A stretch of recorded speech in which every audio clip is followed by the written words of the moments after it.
Hello, good evening. My name is Tunde Disu, and I apologize for that short break in transmission. It was due to internet connection, and I'm sure we're all back now. I'm here today to talk about the administrator. The administrator is a platform to offer support to not-for-profit organizations such as churches, ministries, NGOs, social enterprises, in looking at their practical side of operations, the system, the structure, the day-to-day running of the affairs of the organization, and that's what the administrator is all about, and we'll go into that at a later time. But today, like I said, on Friday, every day we will do a short sneak peek into some of the services the administrator can render to any organization. And today we'll be looking specifically at the process of registering a charity. The process of registering a charity. If you are a charity or an organization that would like to operate as a charity in the United Kingdom, there are processes that you have to go through to be registered, to be recognized as a charity organization.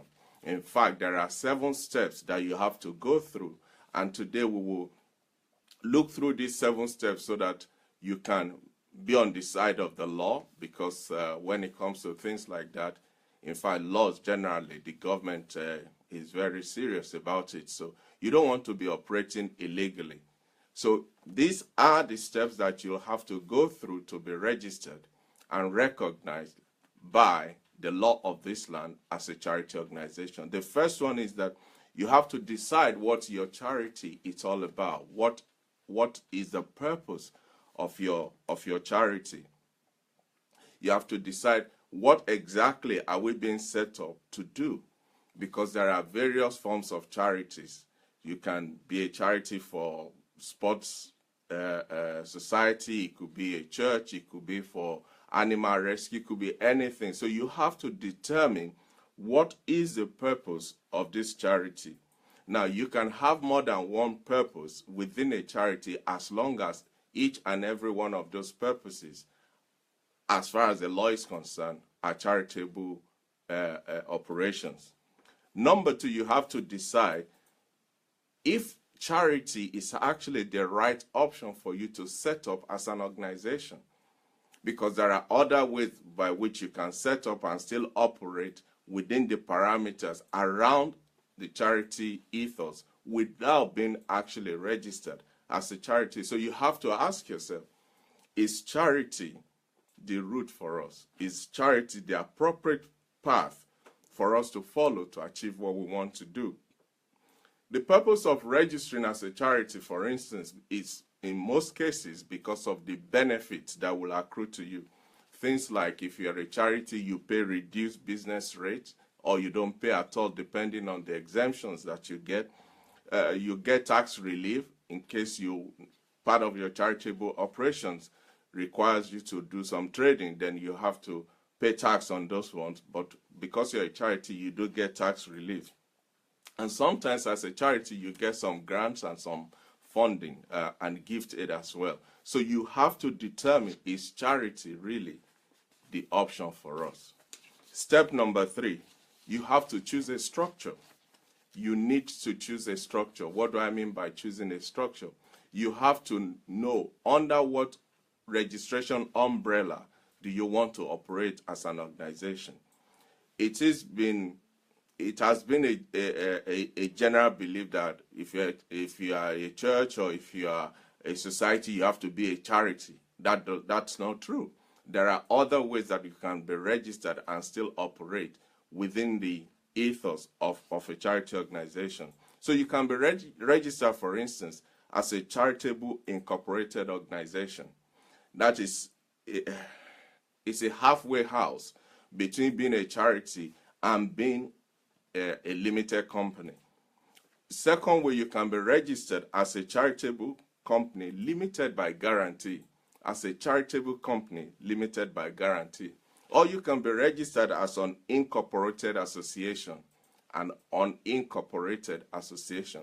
But the most common way that most charity will go is through the trust, as a charitable trust. And that has been the prevailing style that a lot of people are adopting. So that's the most common way. So that's number 3. Number 3 is that you have to choose the structure under which you want to register your organization. Step number 4, you must have a written governing document. It's like the constitution of your organization. You must have a written governing document which must be submitted to the Charities Commission for their verification, for their approval, before you can start to operate.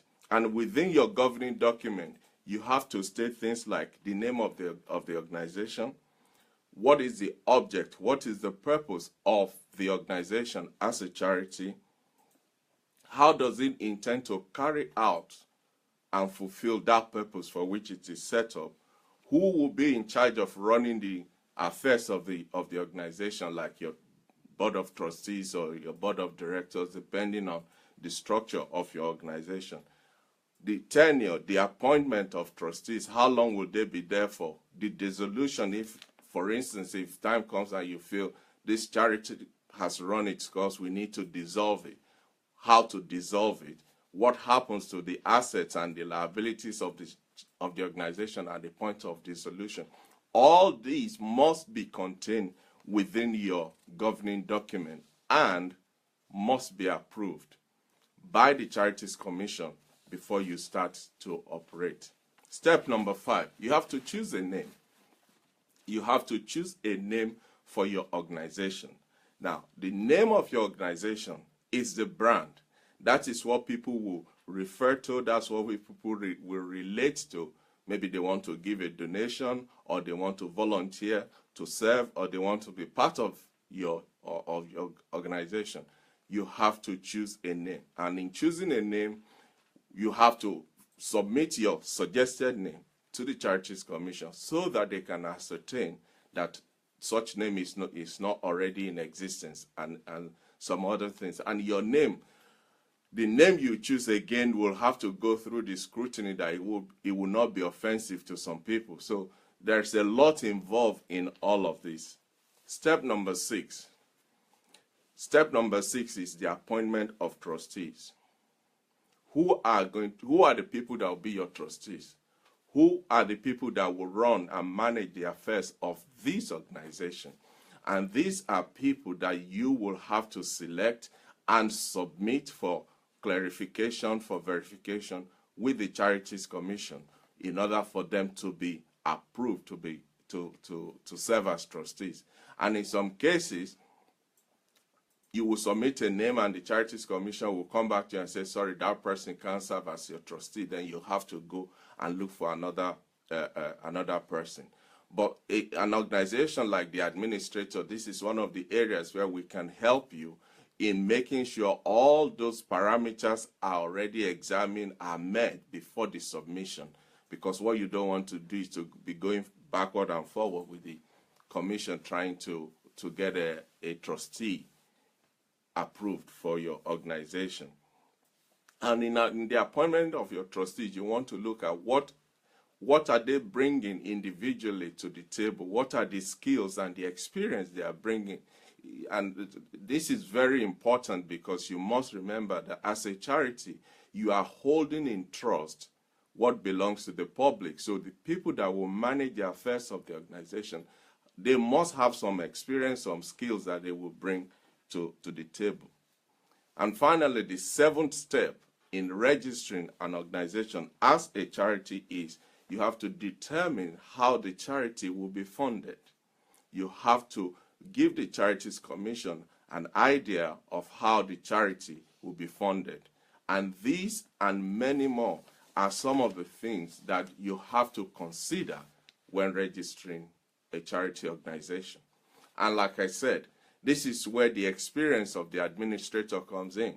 Our experience of over 45 years will be at your disposal in helping you go through this. I know I've just given you like the headlines of each of those 7 points. There's still a lot of work involved in each of them for you to get through for this Charities Commission to approve your registration.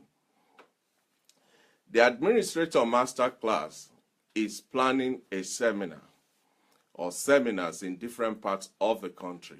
And I want you to look out. The dates and the venue will be coming out very soon. And the idea is to help as many churches as possible, many organizations as possible, to go through some of these seemingly knotty issues so that we can bring our experience to bear and help you resolve them. Ladies and gentlemen, thank you for listening. I will be here again tomorrow, 6 p.m. as usual, with another aspect of some of the services that the administrator can render and support you with. But in the meantime, should you need to contact us, should you wish to contact us, our contact information is 0771 265 3428. The telephone number is 0771 265 3428. The email address is info@the-administrator.org. info@the-administrator.org. And finally, if you have not got a copy of my new book, Elisha Project, The Privilege of Serving Leaders, this book contains a lot of wisdom and nuggets and experience of over 20 years of serving leaders, being with leaders, managing, helping, supporting, administering leaders in running their churches, in running ministries, and in other aspects of life. This will help you a lot in terms of knowing how to serve, knowing what is required to serve effectively, to serve acceptably, to serve profitably, and to serve successfully. In the book also, we talked about some of the challenges of serving and how to overcome them, the attitude that you need to bring to serve, and the motive behind what you are doing, the qualities required. So many wisdom contained in this book. It's available in Kindle format and also in paperback right now on Amazon. I admonish you to get a copy for yourself and give one to your friend as a gift. They will thank you for it. So until tomorrow, when we meet again on the Administrator Masterclass sneak peek preview, this is Tunde Disu saying thank you. God bless you. Bye-bye.